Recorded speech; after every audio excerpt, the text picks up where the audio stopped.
حضرت عائشہ صدیقہ رضی اللہ تعالیٰ عنہ فرماتی ہیں میرے پاس ایک عورت آئی تو میں نے اس کے ساتھ 2 بیٹیاں تھی اس کی، میرے پاس 3 کھجوریں تھی، میں نے اس بی بی کو دے دی، 2 بیٹیاں تھی۔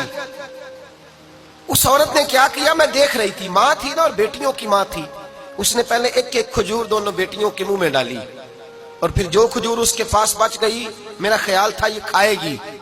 لیکن اس ماں نے اس کھجور کے 2 ٹکڑے کیے اور وہ بھی اپنی بیٹیوں کے منہ میں ڈالے۔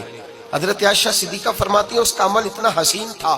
اس بی بی کے اس عمل کے اندر اتنا حسن تھا کہ میری آنکھوں میں بھی وہ بات رہ گئی، دل میں بھی رہ گئی، روح میں بھی سما گئی، اس کے حسن اور تاثیر کو میں بھلا نہ سکی۔ شام تک وہ کیفیات، وہ انداز، وہ اس عورت کا طرز، اس کا وہ انداز میری طبیعت کے اندر بار بار مجھے اس کی طرف متوجہ کرتا رہا۔ شام کو محبوب تشریف لائے، نبی کریم صلی اللہ علیہ وسلم شام کو جب تشریف لائے تو حبیب پاک علیہ السلام کو میں نے بتلایا، میں نے کہا حضور بی بی آئی تھی،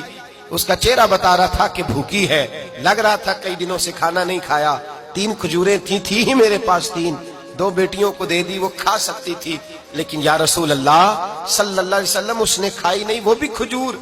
2 ٹکڑے کر کے بیٹیوں میں بانٹ دی ہے۔ حضرت عائشہ کہتی ہے دیر تک حضور میری بات کو سنتے رہے، دیر تک میری طرف دیکھتے رہے، اس تصور کو، بیٹی کے پیار کے اس ذائقے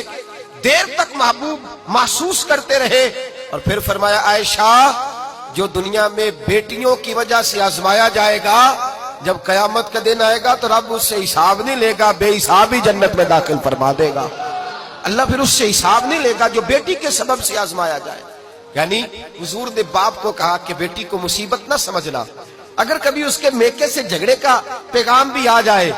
اگر کبھی دوبارہ تجھے اس کی طرف پلٹ کر جانا بھی پڑے، میرے نبی پاک صلی اللہ علیہ وسلم سے کسی صحابی نے کہا تھا یا رسول اللہ بہترین صدقہ کون سا ہے؟ حضور بہترین صدقہ کون سا ہے؟ وہ میرا مال جو اللہ کے راستے میں خیرات کروں تو رب مجھے زیادہ اجر عطا کرے، وہ کون سا ہے؟ تو میرے نبی پاک نے فرمایا اگر تیری بیٹی واپس لوٹ آئی،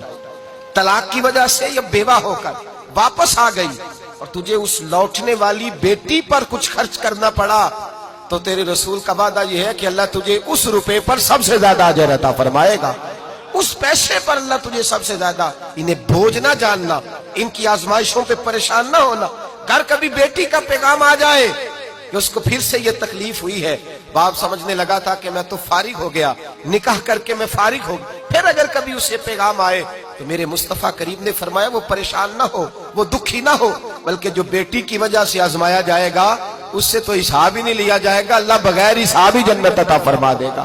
اتنا بڑا مقام، اتنی بڑی عظمت اور فضیلت اللہ کے رسول نے بیٹیوں کے ماں باپ کو عطا فرمائی۔